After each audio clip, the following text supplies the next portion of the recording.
What is a function? Well, think of it like this. In a function, there is a domain and then a range.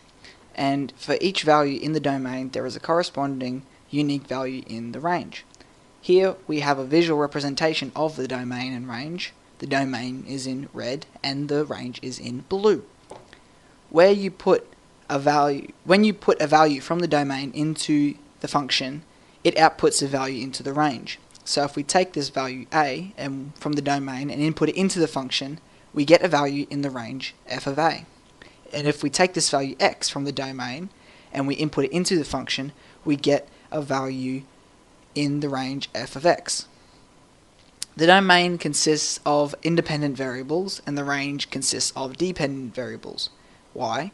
Because you use a value from the domain to get a value in the range. Therefore, the values in the range are dependent on the values in the domain. Here's another way of thinking about it. Think of the function as a machine. So you input a value from the domain and it outputs, or it chews it up and then it outputs a value from the range. Sort of like when you put gasoline in your car and it outputs exhaust. Anyway, here's an example. Let's say f of x equals x squared. And let's say x is equal to 3. So if we input 3 into the function, it will output f of 3. And because f of x equals x squared, f of 3 equals 3 squared. And 3 squared equals 9 because of 3 times 3. Let's look at a graphical representation. Keep in mind that this has nothing to do with the example above. Okay, so on our graph we have a y-axis and an x-axis. Keep in mind that the y is equal to the function of x.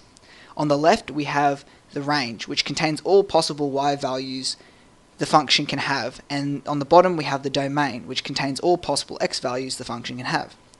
Now let's say we have a value a in the domain and we want to find the corresponding value in the range. We draw a vertical line up from the x-axis to where it intercepts with the function, and then we draw a horizontal line from that point and find where it intercepts with the y-axis, and that is the value for the range at x equals a.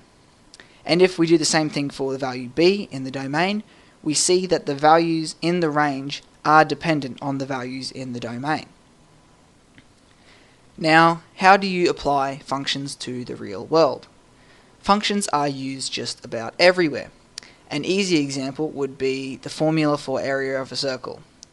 A equals pi r squared.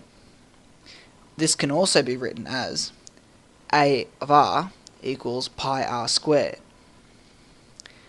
This means that the area is a function of the radius, and the area changes only when the radius changes, because the area of the circle is dependent on the radius of the circle. Now, for another example, let's say you wanted to predict the future population of the world.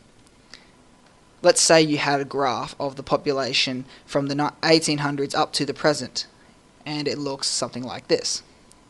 The population is on the side, and on the bottom is the time. So you would use that data to write up a function that would predict the population 10, 20, or even 50 years later with reasonable accuracy.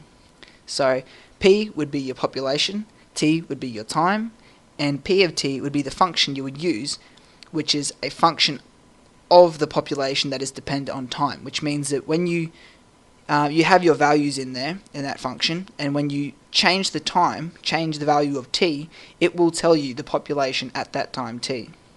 Now, keep in mind that p is just function, just like f, and t is just a variable, just like x. So p of t is the same thing as f of x. They're just using different letters and different letters.